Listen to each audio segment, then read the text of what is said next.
Hello guys, welcome to my YouTube channel Extra Gyan. Guys, हम आज आपको वायरिंग से संबंधित इम्पोर्टेंट क्वेश्चन बताएंगे जो कि आपको इलेक्ट्रिशियन थ्योरी में पूछे जाते हैं। तो इसमें पहला क्वेश्चन दिया है हमारा, एसी प्रणाली में सामान्य रूप से निम्नलिखित में से कौन सा प्रयुक्त नहीं किया जाता। तो इसका राइट आंसर होगा ऑप्शन नंबर डी, एक फेज 4 वायर सिस्टम इसमें प्रयुक्त नहीं किया जाता।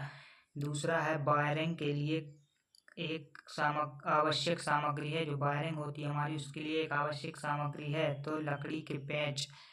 तीसरा है, घरेलू वायरिंग में सामग्री और केबल का आकलन करने के लिए किसकी आवश्यकता होती है। तो इसमें हमें एक अच्छे चित्र और अच्छे परिपथ चित्र की आवश्यकता होती है।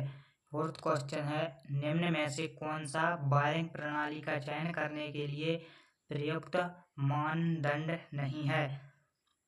तो इसका राइट आंसर होगा ऑप्शन ए, घर में रहने वाले व्यक्तियों की संख्या। पांचवा क्वेश्चन है हमारा, पैनल वायरिंग सामग्री खालिस्तान से बनी होती है। जो हमारी पैनल वायरिंग सामग्री होती है वो खालिस्तान से बनी होती है, तो वो हमारी पीवीसी से बनी होती है। छठवा है, वायरिंग का सबसे सस्ता और आसान तरीका क्या है, या फिर वायरिंग प्रणाली में सबसे सस्ता और आसान तरीका है। इसका राइट आंसर होगा क्लिट वायरिंग। सातवां क्वेश्चन है, निम्न में से किस प्रकार की वायरिंग में पोर्सिलीन क्लीट्स में सपोर्टेड इंसुलेटेड केबलों का यूज किया जाता है। तो इसका हमारा राइट आंसर होगा क्लीट वायरिंग में। आठवां है हमारा, सागौन की लकड़ी पर टीआरएस केबल डालने के लिए खालिस्तान वायरिंग का इस्तेमाल किया जाता है। तो इसका राइट आंसर होगा हमारा option number B, batten wiring का इस्तेमाल किया जाता है। नौवां क्वेश्चन दिया है, अस्थायी वायरिंग के लिए निम्न में से सर्वश्रेष्ठ पद्धति कौन सी है, या अस्थायी स्थापना के लिए निम्न में से किस वायरिंग की अनुशंसा की जाती है। या फिर इसका एक और क्वेश्चन दिया है इसमें, निम्न में से कौन सी वायरिंग अस्थायी स्थापना के लिए उपयुक्त है, या फिर अस्थायी शेड के लिए अत्यधिक उपयुक्त वायरिंग प्रणाली कौन सी है। तो इसमें हमारे 4 क्वेश्चन दिए हैं, तो इसका आंसर होगा ऑप्शन नंबर एक, क्लीट वायरिंग। 10वां क्वेश्चन दिया है हमारा, किस प्रकार की वायरिंग की सामान्य विश्वसनीयता अच्छी नहीं होती। तो इसका हमारा राइट आंसर होगा क्लीट वायरिंग।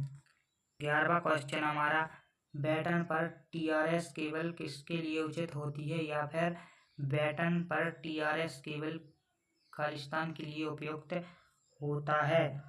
तो इसका हमारा राइट आंसर होगा कम वोल्टता। 12वां क्वेश्चन हमारा, क्लीट वायरिंग में खांचे खालिस्तान से बनाए जाते हैं। राइट आंसर होगा ऑप्शन नंबर डी, चीनी मिट्टी के। 13वां है हमारा, शीतगृह में खांचेदार पर किस तरह की वायरिंग का उपयोग किया जाता है। इसका राइट आंसर सीसा काउचित वायरिंग का। 14वां क्वेश्चन है, सतह पर वाहक नली वाली वायरिंग के मामले में दो सैडलों के बीच अधिकतम दूरी खालिस्तान से कम नहीं होनी चाहिए।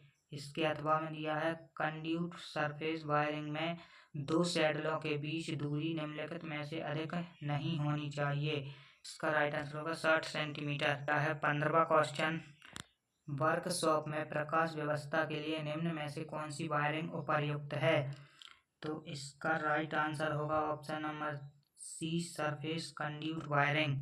16वां क्वेश्चन दिया है हमारा, बैटन वायरिंग के दौरान केबलों को स्थान पर दृढ़ता से क्लिपिंग करने के लिए खालिस्तान का इस्तेमाल किया जाता है। इसका राइट आंसर होगा option number C, link cable का। 17वां क्वेश्चन, सीटीएस वायरिंग में केबल्स अच्छी तरह से परिपक्व बेड शील्ड और सीधी सागौन की लकड़ी पर लाए जाते हैं, जिसकी मोटाई इनमें से किससे कम होती है। इसका राइट आंसर होगा ऑप्शन नंबर डी, 10 सेंटीमीटर से कम होती है। 18वां है, घरेलू उद्देश्यों के लिए निम्न में से किस वायरिंग प्रणाली का इस्तेमाल किया जाता है। इसका राइट आंसर होगा ऑप्शन नंबर सी, कंड्यूट। 19वां है, दिए गए विकल्पों में से कौन परिलक्षी कंड्यूट तार स्थापन विधि नहीं है। तो इसका राइट आंसर होगा ड्राइंग कर्षण आउट। 20वां क्वेश्चन हमारा, औद्योगिक वायरिंग में किस प्रकार के कंडक्ट पाइप का उपयोग किया जाता है? इसका राइट आंसर होगा जस्तीकृत कठोर कंडक्ट पाइप। इसके बाद दिया है 21वां क्वेश्चन, कंडक्ट एल्बो आमतौर पर स्थित होते हैं, तो इसका राइट आंसर होगा तीखे सिरे। 22वां है, निम्नलिखित में से किस कंडक्ट का उपयोग आमतौर पर वाणिज्यिक और औद्योगिक वायरिंग में किया जाता है? तो इसमें हमारा है जो सीम वेल्डेड कंडक्ट, इसका राइट आंसर है। 23वां हमारा, निम्नलिखित में से किस वायरिंग सिस्टम में सबसे लंबा जीवन काल होता है? तो इसका राइट आंसर है हमारा ऑप्शन डी, कंडक्ट वायरिंग जो होती है उसका जीवन काल बहुत ही लंबा होता है। 24वां क्वेश्चन है, खालिस्तान मात्र वायरिंग है जिसकी योजना मकान निर्माण से पूर्व बनानी होती है, या फिर वायरिंग जो भवन निर्माण में योजित एवं क्रियान्वित करने हेतु अपेक्षित है? तो इसका राइट आंसर होगा हमारा option number D, conduct concealed wiring. 25वां क्वेश्चन हमारा जो कि लास्ट है, दिए गए विकल्पों में से निम्न कौन सा परिरक्षी कंडक्ट का वर्गीकरण नहीं है? तो इसका राइट आंसर होगा ऑप्शन नंबर सी, मोटी भित्ति परिरक्षी। तो गाइस ये हमारे इम्पोर्टेंट क्वेश्चन थे जो आपको ITI एग्जाम में पूछे जाते हैं। तो बने रहिए हमारे यूट्यूब चैनल से। जब तक के लिए धन्यवाद।